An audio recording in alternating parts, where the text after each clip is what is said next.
am excited to see you today. I want to hear all about this new guy. He's gonna call me. I'm so excited. It's a big date tonight. All day long, I've done nothing but try to help you. What have I gotten for it? I've been rained on, barfed on, and violated. Oh my God. I was just dry humped on the floor of a public restroom by a man who fought in the Civil War. I have a problem, okay? I know that. I can't help it. He. Spit it out. I need sex. I need a lot of sex. Apparently, she has spontaneous orgasms on the train. We should all be so lucky. Which train? The express. Which line?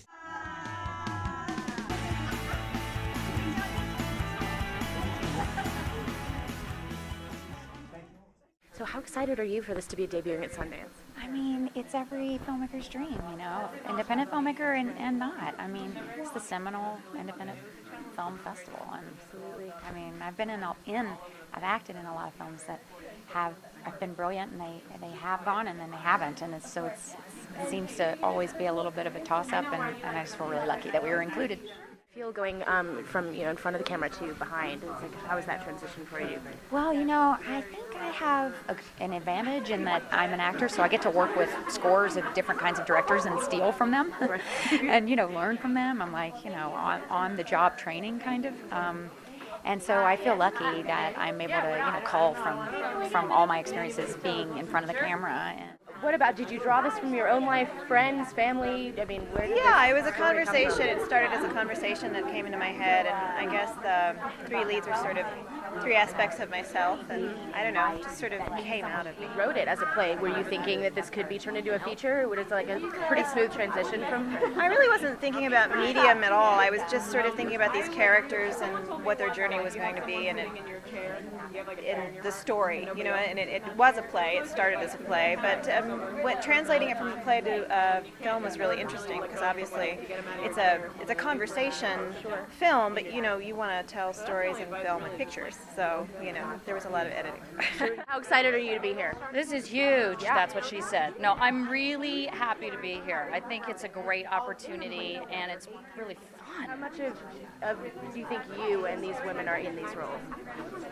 Well, me, not as much. I'm playing a lesbian bar owner with a heart of gold. So most of that is not true about me, although sometimes I wish it was true. That's what she said. I think what's true about this is that this film has allowed girls or women to be really expressive and dirty and messy. You don't get to see messy women all that often, There's puke, there's a dildo. There's a lot of stuff that happens, that we don't get, that the prettified version of films don't ever show you. I'm not saying you want to see every time someone takes a crap, but on the other hand, chicks, like in Bridesmaids, also have this sort of edgy and messy part of their lives.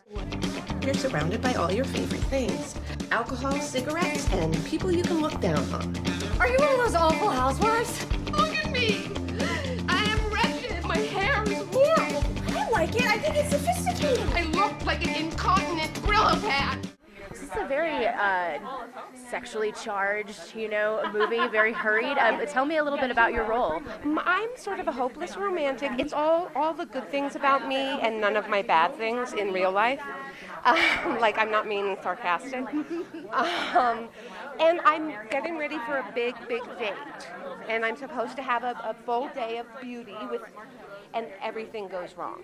And do you find this role more challenging than others than you played, or? No, I had the time of my life. We did it as a play 8 years ago. I was the only one from the play, and then when we did it as a movie, Anne and Alia came on board. But yeah, so I've sort of been living with this for 8 years. I was actually in a play with Carrie, who's the director, and Kelly, who's the writer, and Kelly mentioned she'd written a play, and Carrie and I were like, well, let us read it. And we read it, and I was like, this is really good. And Carrie said, I want to direct this. So I have a theater company, and they gave us free space, and we did it as a play.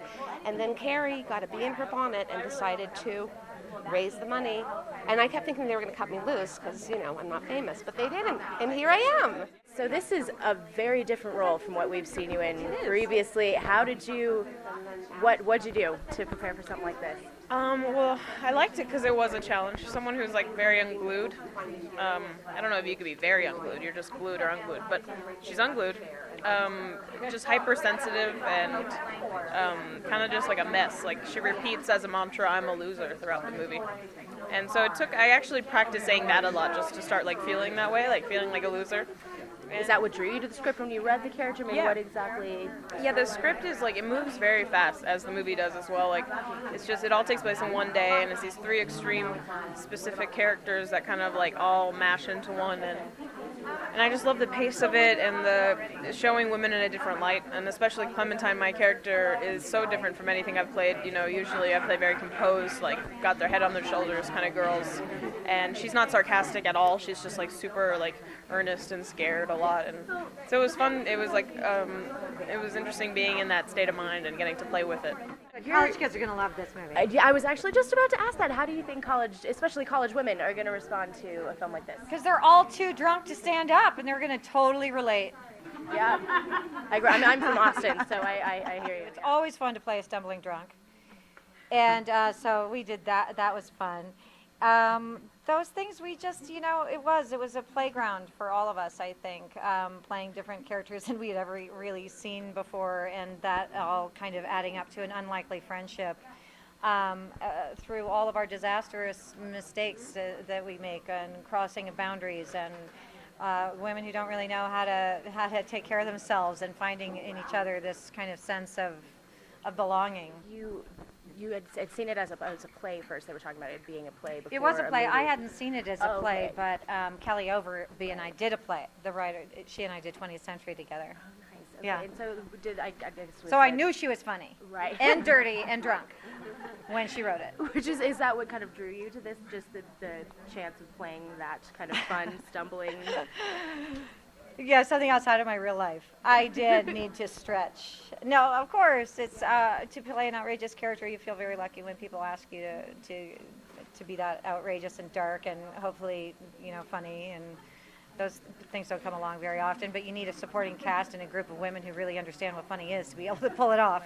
Right. So I'm glad we were able to do that. Well, otherwise, I'm just an absolute idiot. Right. Really.